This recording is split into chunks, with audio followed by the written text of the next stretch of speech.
Grace. Halo. Kabar? Baik. Oke, sama dulu nggak sih? Iya. Oke. Halo semuanya. Saya Yohanes Bosco. Aku Grace. Jadi kita ini sedang memperdebatkan Sesuatu ya. Iya, dari kemarin berulang. Benar, karena kebetulan perdebatan ini juga adalah perdebatan yang sering kali dibicarakan oleh orang Indonesia belakangan ini. Iya. Apa tuh? Tentang topiknya guys. Nah, jadi tuh kita kan sebagai anak kali jadi kita tuh pakai lagi pandangan kita yang lebih kritis lagi pastinya nih. Nah, Di Grace, saya mau tanya nih guys, menurut pandangan kamu itu gimana tanggapannya tentang Rohingya datang ke Indonesia? oke. Dari pandangan aku sendiri ya, dari segi kemanusiaan, sebagai seorang manusia ini, tindakan Indonesia menerima kedatangan pengungsi Rohingya itu udah benar banget sih sebenarnya Joni. Karena dari segi kemanusiaan pasti itu ada alasan mengapa pengungsi Rohingya itu sampai mengungsi atau mencari suaka di negara-negara lain, salah satunya di Indonesia. Jadi udah pantas banget Indonesia menerima mereka karena atas dasar kemanusiaan, apalagi sebagai orang Indonesia yang sangat ramah ya.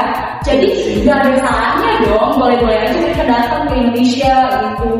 Tapi yang namanya kedatangan pasti ada juga dong penolakan.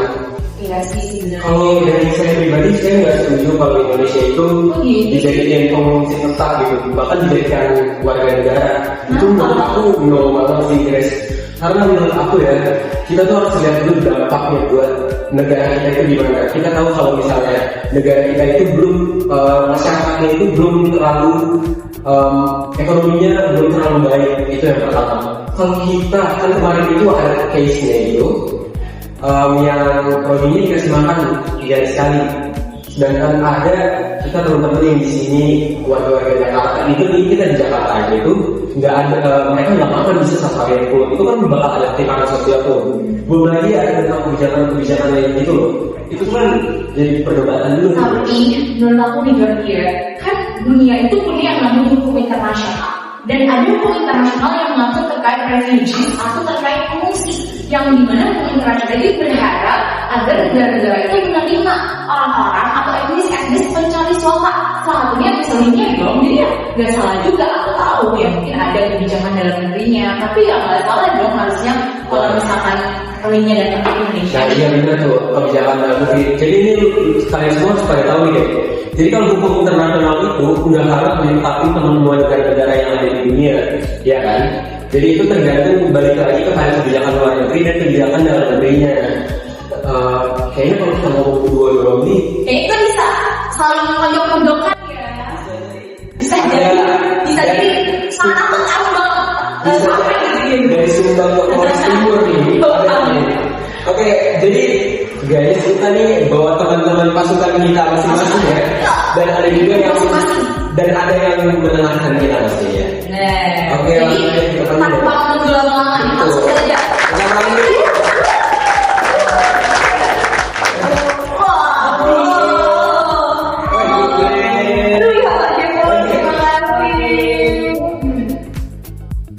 Ya, sapa dulu dong. Oke, sebelum kita mulai nih, yang karena dari tadi aku sama Jordi itu lagi berjuang seru banget nih. Betul. Mulai dulu dong nih kalian. Nama saya. Silakan. Oh boleh. Kenalkan nama saya Nicholas Jepon. Oke, selanjutnya perkenalkan saya Aisyah Tommy. Saya Cynthia Rasai. Oke, gimana nih? Jepon. Aman. Tadi dari tadi juga aku udah perhatikan, udah mendengarkan kayak seru banget gila. Grace dan Jordi dengan opininya masing-masing, dengan pandangannya masing-masing. Tapi aku pengen sedikit tambahin aja nih. Mungkin Grace, kamu tahu nggak sih sebenarnya latar belakang orang Rohingya itu gimana? Di negaranya nih. Di negaranya sendiri. Kalau di negaranya sendiri, aku sempat dengar kabar ya kalau sebenarnya etnis Rohingya itu ternyata bukan semuanya, buat yang teman-teman yang belum tahu juga, itu bukan etnis asli dari Myanmar. Betul sekali. Jadi sebenarnya Rohingya itu merupakan etnis yang berasal dari keturunan Arab, Persia dan juga Batak. Jadi walaupun mereka itu udah lama mereka menetap di negara Myanmar itu, ternyata mereka juga pendatang di sana. Tapi kalau misalnya soal yang katanya itu karena mereka beragama Islam, jadi mereka itu ditindas di negara mereka. Itu benar gak sih? Nah, jadi sebenarnya agama yang mereka peluk itu bukanlah menjadi salah satu faktor utama Gitu. penolakan mereka di sana. Oh banyak nih, setahu aku ya, di sini itu mereka yang social justice warrior, SJW. Nah, tapi gini dia contoh banyak teman-teman kita nih yang SJW, social justice warrior. Mereka tuh menjunjung tinggi kenapa mereka harus terima ke Indonesia. Kita harus terima ke Indonesia itu karena kesamaan agama gitu loh. Nah ini nih jadi perdebatan juga nih masalahnya. Gimana nih? Sebenarnya memang sudah sering kali kan negara Indonesia itu menerima fungsi lain atas dasar kemanusiaan, namun mereka menggunakan poin agama itu sebagai salah satu yang paling utama gitu. Pokoknya kayak sesama saudara muslim harus saling membantu, gitu kan. Mereka menggunakan stigma seperti itu sebagai suatu apa ya? Bukan suatu cara, berarti suatu alasan lah untuk menerima mereka. Sebenarnya memang itu nggak salah juga sih. Ya. Sebenarnya itu tidak salah, ini tidak disalahkan. Namun yang pengen aku kasih tahu itu adalah alasan kenapa tuh mereka bisa sampai ditolak di negaranya. Gitu. Ini mungkin teman saya dia bisa menjelaskan lebih dalam lagi. Iya benar-benar banget sih dia. Jadi aku ngerti kan, kayak itu kan ditolak di negaranya. Jadi menurut aku itu kan kasihan tau. Jadi bener kalau Indonesia itu terima mereka itu udah bener. Karena kalau mereka sampai ditolak di negaranya, apalagi bentar, kalau dulu dari apalagi kan mereka kayak ada ekonomi terbesar. Oh Exodus, dari Exodus. Oh jadi Exodus dari itu. Genosia. Sampai jauh banget anjir. Apalagi terjadi genosida di kayak camp-camp ini gitu, camp-camp pengungsian mereka gitu. Kenapa sih kok?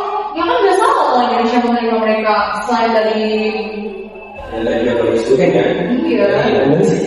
Nah, jadi itu kenapa sih alasan logiknya ditolak di negaranya sendiri? Jadi ada 3 alasan utama di mana mereka ditolak sama negaranya. Itu yang pertama status yang berbeda, yang dimana yang pertama udah dijelasin sama Jeko, di mana mereka berbeda etnis ya. Jadi itu di undang-undang negara lainnya etnis Rohingya bukan termasuk etnis Myanmar. Salah satunya jadi udah ada undang-undangnya ya? Iya, undang-undangnya. jadi mereka sih sebenarnya ditolak juga ya dari negara yang Iya, sama. betul banget. Betul. Nah, untuk yang keduanya itu pemerkosaan salah satu masyarakat lokal yaitu cewek, di mana pelakunya 3 orang, di mana jadinya itu memicu pertukaran mungkin atau di mana rasa mereka untuk Kayak kesel dia sama itu orang itu dari pengungsi Rohingya ya. Iya, dari pengungsi Rohingya, dari etnis Itu aja Rohingya. dia kayak di Myanmar sendiri, gimana kalau di Indonesia guys? Iya betul. Dan untuk yang ketiganya itu ada perikanan secara internasional, di mana mungkin dari pemerintah Myanmar itu mungkin kesal ya karena diberitakan secara internasional. Yaitu di mana etnis Rohingya mungkin mereka berpikir kok ngapain sih sampai diberikan secara internasional, ngapain sampai kayak gitu. Jadi mereka tuh udah tahu tuh ya, kalau misalnya itu tuh emang ada faktor internalnya dari Rohingya sendiri. Jadi di Myanmar mungkin dianggapnya tuh mereka ini problematik ya guys ya. Ya, Tapi memang kayak bener sih teman-teman tadi kan sebagian juga bilang jangan langsung kasih juga. Memang nggak salah ya, kita mau mengutamakan kemanusiaan juga nggak salah ya sebenarnya. Tapi pasti dia lakukan segala sesuatu itu pasti ada alasannya. Tadi disampaikan juga sama Cynthia. Jadi waktu mereka mengungsi itu arah pengungsinya itu kayak ke banyak negara banget. Iya. Kayak waduh gue tahu sempat ke Australia juga kan? Bener, dia pasti juga. Tapi ini gak sih pasti setiap negara itu punya kebijakan dalam Indonesia. betul. Gimana nih? Betul ya. Kata-kata gimana nih? Nih kalau dari Indonesia, tapi aku tuh pernah baca kalau sebenarnya tuh kalau dari Indonesia sendiri kita itu belum meratifikasi di di PBB tentang refugees atau pengungsi. Jadi kalau kita belum tanda tangan, dan itu kita atau Indonesia tidak harus menerima itu. Kita tidak harus menerima, tapi kita emang mau harus maksudnya cuma dijadiin pengungsi sementara. Begitu guys. Nah tapi karena balik lagi kita menjunjung tinggi kemanusiaan ya. Itu ada di sila kedua Pancasila ya, kemanusiaan yang adil dan beradab. Nah karena itu dikeluarin itu Perpres nomor 125 pada tahun 2016. Jadi itu kayak gimana? Jadi di situ isinya tentang tentang pengertian. Oh tahu. Nah jadi semenjak Perpres itu guys, Indonesia mulai menerima dan membantu Rohingya. Namun balik lagi dijadiin pengungsi sementara. Nah kalau di Australia, mereka nggak diterima sama sekali. Ya, karena sama Indonesia dan Australia tidak pernah ada tangannya yang terjadi di konflik tahun 1951. Tapi kalian Aku sempat terima juga masih di Iya, sempat diterima juga ya. Cuman memang dari pemerintah Australia kan ada polisi brandnya sendiri kan, punya kebijakannya sendiri gitu. Mereka nggak menerima lagi bencana. Jadi para pengungsi Rohingya ini ditaruh di Pulau Natal. Jadi kayak Pulau Natal, tapi semenjak tahun 2013 maksudnya mulai berkurang juga gitu karena udah nggak diterima juga kan. Pulau Natal itu sebenarnya ada di bawah Indonesia ya, lebih dekat ke Indonesia sebenarnya, tapi dia maksudnya wilayah Australia.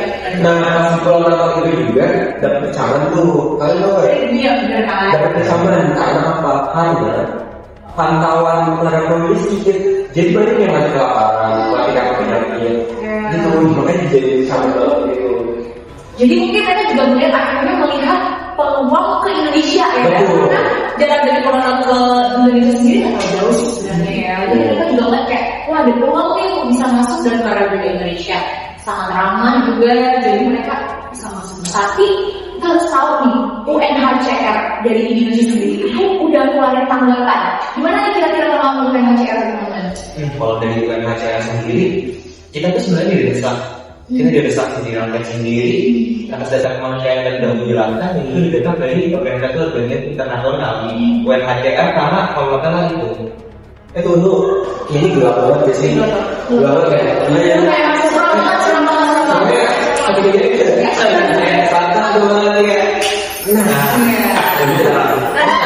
kan lebih kelihatan ya kalau cantik ya.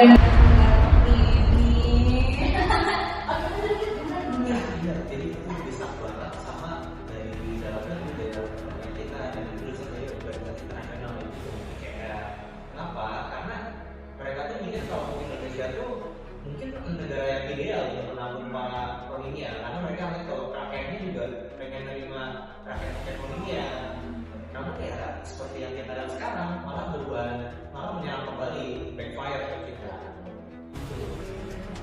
Saya dari nama-nama UNHCR. Kalau kita melihat di media sosial dan yang lain kan ada banyak tahu konspirasi kedatangan. Kamu tahu nggak? Iya, aku tahu banget tentang ini tuh. Aku kayak dulu dalami banget sih. Kan gue bilang tahu nggak sih kayak sekarang itu dugaannya itu kayak adanya perdagangan dalam tentang manusia itu. Oh iya. Pernah baca juga ya. Presiden Jokowi pernah konferensi nggak sih terkait hal ini? Iya. Mana nih? Presiden Jokowi itu mengungkapkan bahwa terkait adanya perdagangan dalam itu perdagangan manusia itu poinnya ya. Nah, terus itu tuh yang semakin banyaknya masuk ke Aceh. Kita tahu kan kalau misalnya Aceh itu menerima pertama itu menerima yang masuk. Nah, dan itu juga terjadinya perdagangan manusia. Jadi karena orang-orang yang lagi itu diambil satu nggak masalah ya?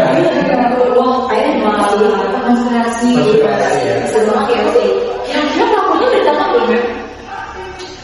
Untuk Bukan saya buat Rohingya.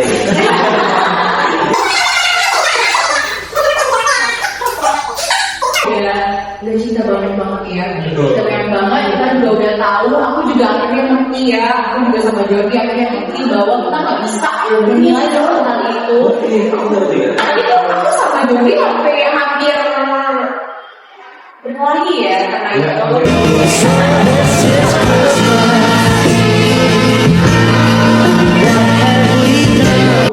tahu nggak kita jadi udah lebih tahu lah ya kita nggak bisa melihat satu hal itu dari satu sisi pandang aja kita nggak bisa lihat cuma dari hukum internasionalnya aja kita juga nggak bisa lihat cuma dari kebijakan luar negeri aja tapi kita melihat dari sisi apalagi kita adalah anak hubungan internasional ya. International Relation Law. Gimana Jo? Ada sahabat tuh dong sebelum tuh nih. Jadi kalau dari aku pribadi ya, ini tuh benar-benar sebenarnya emang beneran jujur aku pribadi merasa kalau ini kan emang salah satu pelanggaran HAM ya. Iya. Karena emang mereka itu kayak nggak punya hak asasi, mereka tuh manusia juga loh. Cuman balik lagi karena mereka juga problematik bisa kita sebut gitu ya. Dan dampak ke negara yang gitu itu juga luas banget, banyak banget. Itu jadinya jadi menimbulkan pertimbangan dari tiap-tiap negara ya. Karena kita nggak bisa ngambil satu perspektif aja. Betul banget tuh ini kita nggak bisa kayak cuman melihat dari hukum internasional juga ya kita nggak cuma melihat karena ada dalam kemanusiaan memang itu nggak salah tapi kita juga harus melihat bahwa setiap negara itu punya kebijakan dalam dan luar negerinya tadi juga sempat disinggung sama Eduardi bahwa hukum internasional itu memang berlaku di dunia tapi Indonesia maupun negara-negara lainnya pun punya hak untuk memperlakukan atau tidak memperlakukan hukum internasional tersebut ya jadi teman-teman mungkin ada nggak sih yang pengen kasih kesimpulan atau penutup gitu sebelum untuk di diskusi panas kita hari ini gitu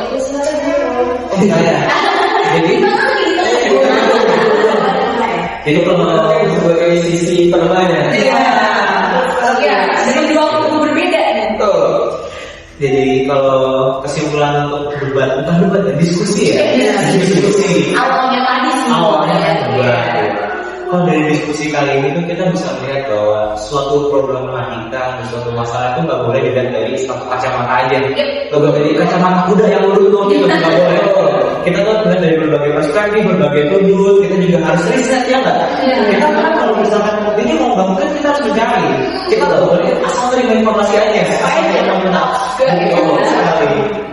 Jadi oleh karena itu teman-teman sekalian, biarlah teknologinya ini menjadi pembelajaran untuk kita semua. Dan apabila ada kasus-kasus lain, kita harus saling cermat, saling teliti dengan apa yang kita baca dan apa yang kita cerna. Oke, keren banget tangannya. Udah gitu ya, apa yang kita kan biar nih. Oke, teman-teman semuanya. Semuanya jadi sampai diskusi kita. Ya, ini podcast pertama kita jadi jangan lupa like, comment, dan subscribe. Nah, dan juga share ya videonya. Betul. Mungkin di episode dulu terlalu membahas mengenai LCS ya. Jadi kita ada dulu penonton ini. Oke, yang mau request konten kan, yang mau request bahasan di komen ya. Sampai jumpa lagi. Oke guys, arigato.